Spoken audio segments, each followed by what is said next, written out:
Hi, my name's Dana Mason, WALGA's Manager of Economics. We know that it's a busy time for local governments as they look to set their budgets for the next financial year. Understanding what's happening in the economy will be important to ensure that budgets are built off a set of reasonable assumptions.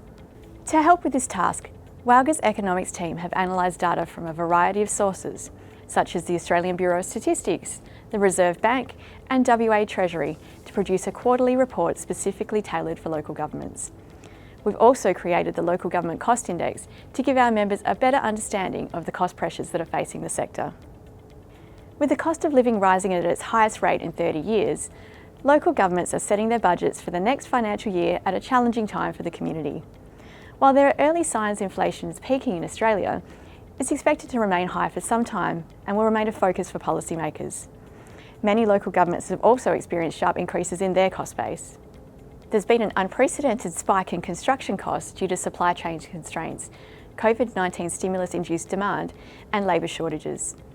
Some relief can be expected in coming years as supply constraints begin to ease, demand slows as stimulus is unwound, and interest rate rises begin to take effect.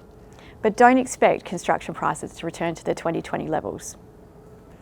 The index is expected to slow to 4.5% through 2023. Down from an increase of 6.4% the previous financial year, but well above the long-term average.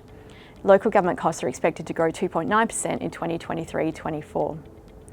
Another challenge for the sector is wages. This is the largest part of the sector's cost base and is tipped to increase following several years of modest growth. Finding staff will continue to be a challenge as the labour market remains tight, with more job vacancies than people available to fill them.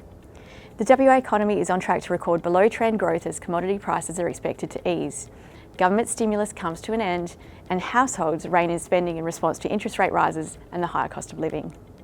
The great challenge for local government leaders is that at a time of cost of living pressures and rising costs, the sector will need to weigh up its ability to deliver community services and infrastructure against imposing an additional burden on the community. In such an uncertain and rapidly changing environment, local governments should prepare for multiple scenarios and consider a range of options to deliver their community's priorities in coming years.